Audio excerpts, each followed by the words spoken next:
Good evening, everyone, and welcome into this week's edition of the Bullring. I'm your host, Derek Diesner, and for the next 30 minutes, we'll break down the week that was in Matador athletics. On tonight's episode, I'll be joined by head coach of the Matador women's basketball team, Patrick Cunningham, assistant coach Dominique Richardson of the Matador men's basketball team. We'll also catch up with both baseball and softball head coaches, Nikki Bethurum and Drew Keene, and we'll introduce to you our February student athlete of the month. Right now, it's time for us to take our first break, but when we come back, it's time to meet up with head coach Patrick Cunningham and check in with the Matador women's basketball team. That's coming up next, right here on the Bullring.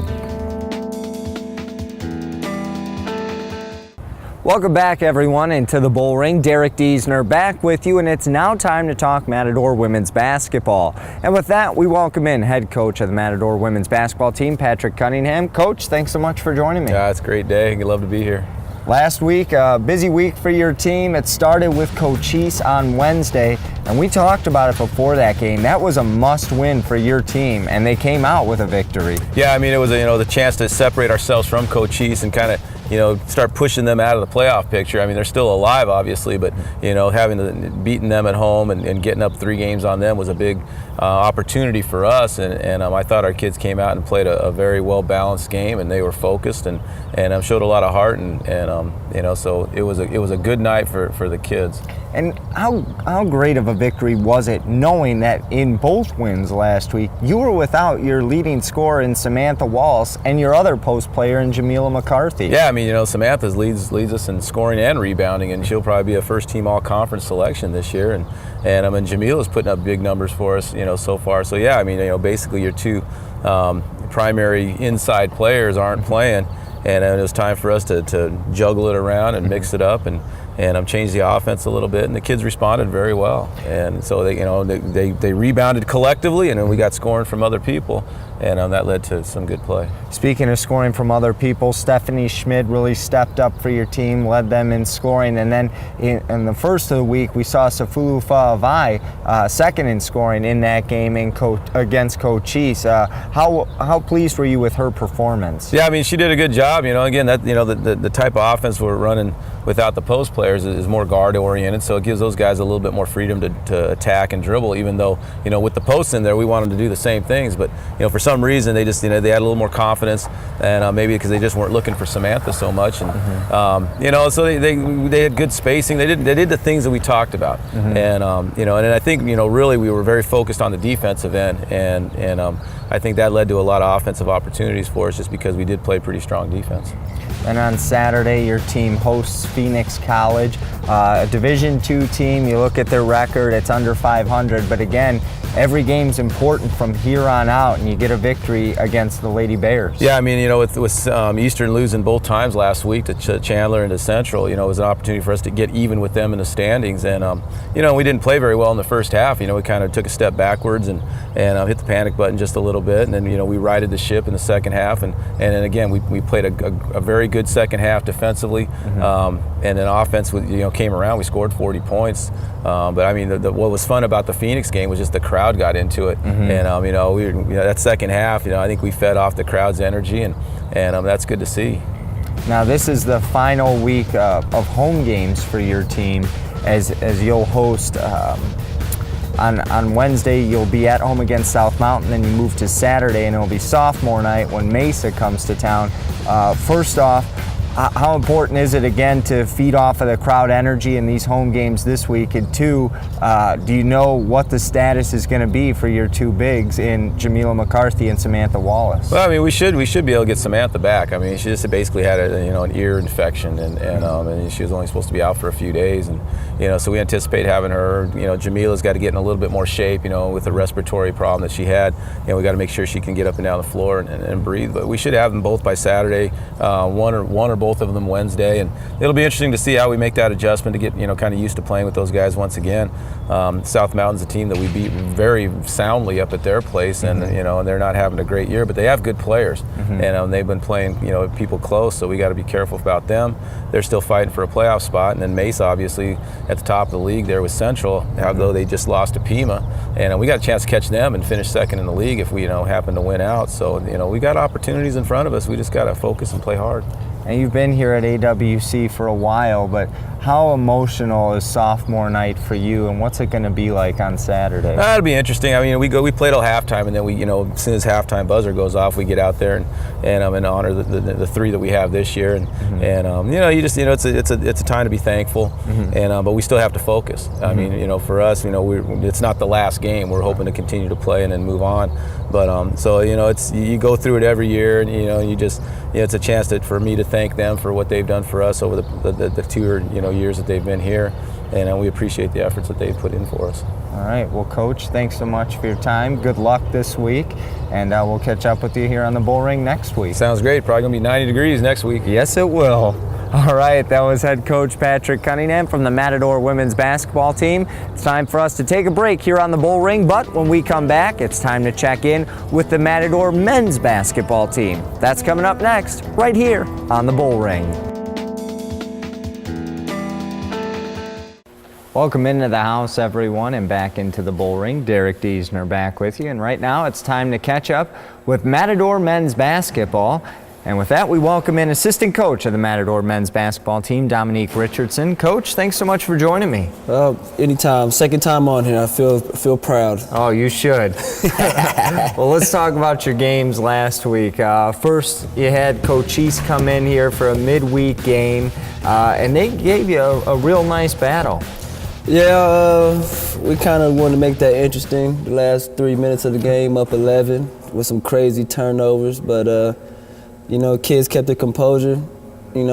Coach Harrell did a great job not calling a timeout and just letting it play out, see what happens. We ran a play that we do a lot in late clock situations, and Anthony made the right pass and hit Ron Lee for a three to win the game. The half-court shot they threw up was kind of close, but we ran at the right time, so they didn't have enough time to get the ball up the court, and we made the shot, which was good. Now, you've been around the game of basketball for a long time. I mean, where does that rank in it? I mean, that was a pretty fantastic finish. For the fact that my personal self, never hit a game-winning shot, that's always good to see one. It's probably like top 10 in my lifetime of seeing it, so I don't see a lot of them, but how that ball went through the net and barely hit any rim, it's just like he shoots it like that all the time, and he wasn't shooting well the whole game, but when you give shooters opportunity to win games, they're going to do it for you. And he's done that numerous times this year. I think the last time he made a shot like that in a critical situation was up in North Idaho. So, he likes shooting the three. He likes being clutch, and he was clutch for us the other night. What does that play and the final few minutes of that game say about the maturation of this team and how well they're able to come together that late in a ball game? And, the team chemistry seems to really be there. Well, it's all been a process. I mean, if you would have asked me if we think we would have had that happen early in the year, I don't think it would. I think we got nervous and panicked and tried to, sprint the ball up the court and take a crazy shot, but these kids have, they listen to us, they know basketball. We try to give them game time situations and talk to them about stuff like that if it happens, and just one of those times they listen, they got the composure, calmed down, and made the right play. Now, after that game against Coach East, this team was really reeling, but a big test awaited this ball club on Saturday here at home, Phoenix College. It was a rough way to wrap up 2013 with the loss to Phoenix College, and I know your guys really wanted to get revenge against the Bears. Yeah, it was one of those teams this year where we couldn't put two good halves together. I mean, we had that issue against Central Arizona last year. We played good one half, played terrible the second. And same thing happened this year. We had a good first half. We went with a 4-guard lineup since we knew they were playing zone. And that was working, continued to work in the second half. And then once it got, around 9-minute mark, you just see our kids just really, they're playing hard, but you can see they just didn't have the legs to try to finish it out. And I mean, they fought through fatigue, they fought through adversity. We just came up short, but this team is resilient. We still got 4 more games than the regular season, and then the most important, the third season, what I like to call in basketball, the playoff time. Got to be ready to play for that as well. Let's look at the games ahead for this week for your team, starting off at home on Wednesday against South Mountain. Now, I know you guys are telling your team take it one game at a time, hoping they're not going to look ahead to Saturday's game, but what awaits you guys with this South Mountain? South Mountain is dangerous. They you don't know what you're going to get from them. I mean, we got their best effort. First game back from break. Had to win on a buzzer beater again with a layup by Brandon Lovings. But, I mean, South Mountain, they're fighting for they're trying to get in the playoffs. They're fighting for that 4th spot. They're going to come in. They know if they lose this game, they could probably cancel them out. So, like we tell our kids every game, you're going to get everybody's best effort because what the name you wearing on your chest. Everybody knows in the ACC for a while that if you want to win, you got to go to Arizona. You got to go through Arizona Western, no matter what. So. They're finding that out the hard way. They didn't really know the extent of everything at the beginning of the year because we were just rolling, but now teams are pretty much changing what they're due for one game against us because we have so many different weapons, and they're gonna see different types of stuff that you just gotta be calm and play. So South Mountain, they're gonna try to push the ball. They're gonna be aggressive. We just gotta keep our composure, play at our tempo since we're down about 8 players right now, and we got to control the game by how we play, not letting nobody else speed us up. Final question for you, Coach. How important is this game on Saturday against Mesa? You're now 2 games back of them following that loss to Phoenix. Well, I mean, it's a very important game because we beat them, and then they have Eastern at the end of the year.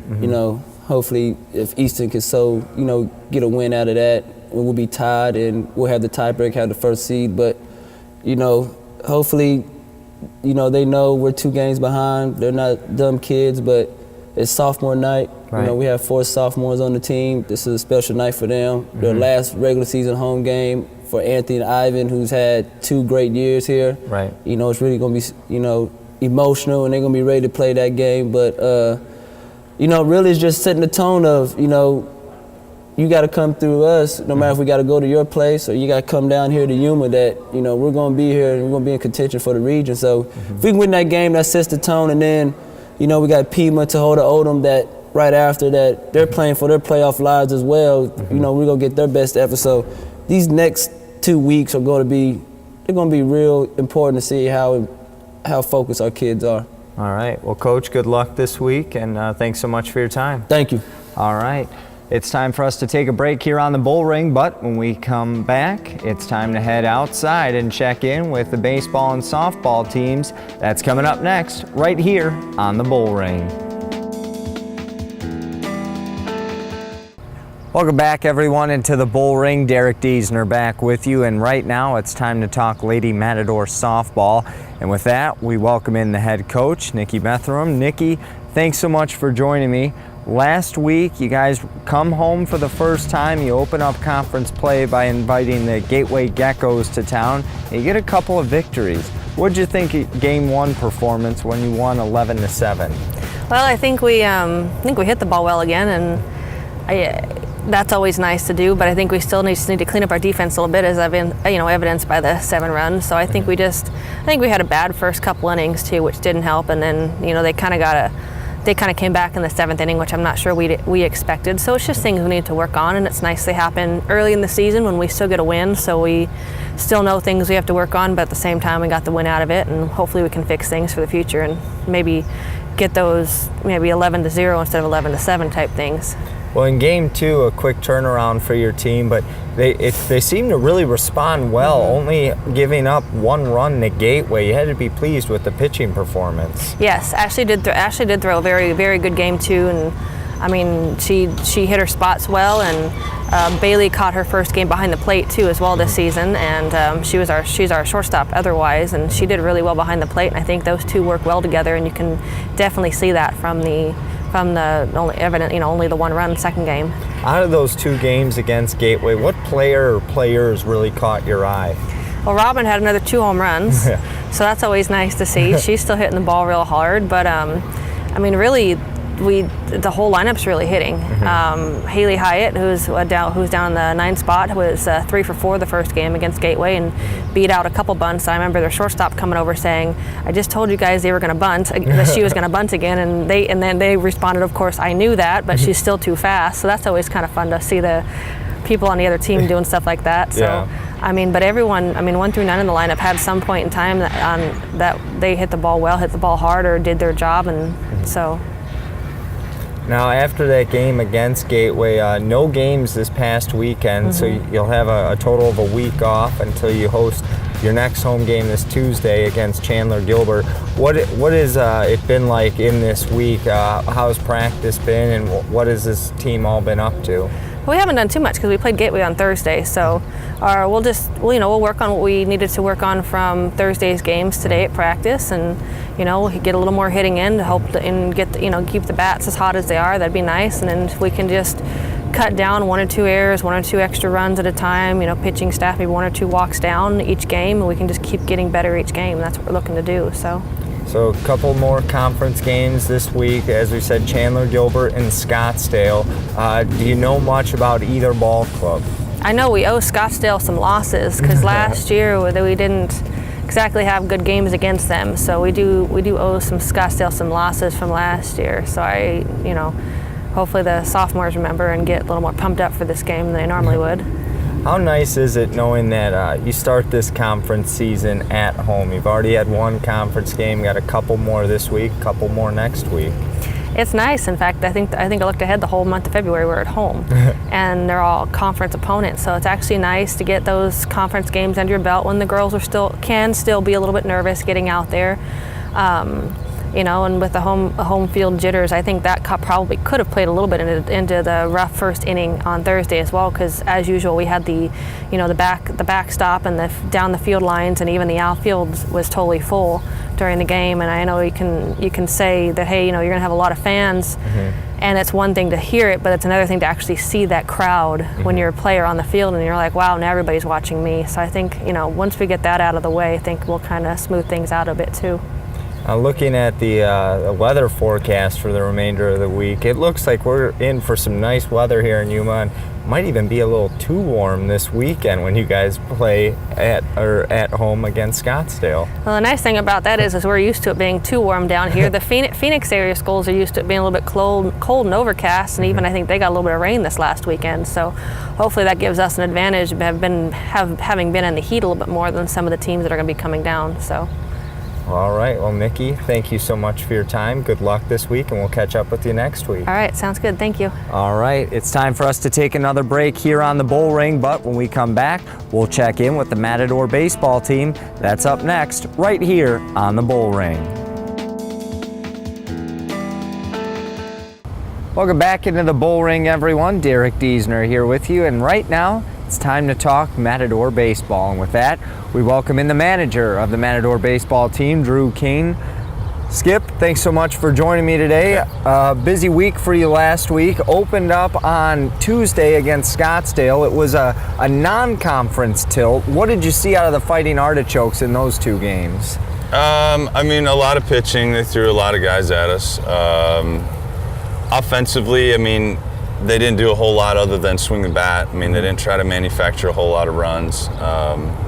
They're a decent club. Like I said last week, I think they're down a little bit, and I still think that. So, they're going to have to throw strikes and probably try to manufacture a few more runs. But they, like I said last week, Alex, they play hard and do the right things on the field. So. What'd you think of your team's performance in that game, knowing that you had come off a busy weekend where your team had just traveled and you only really had a day or day and a half to rest? Yeah, it was good.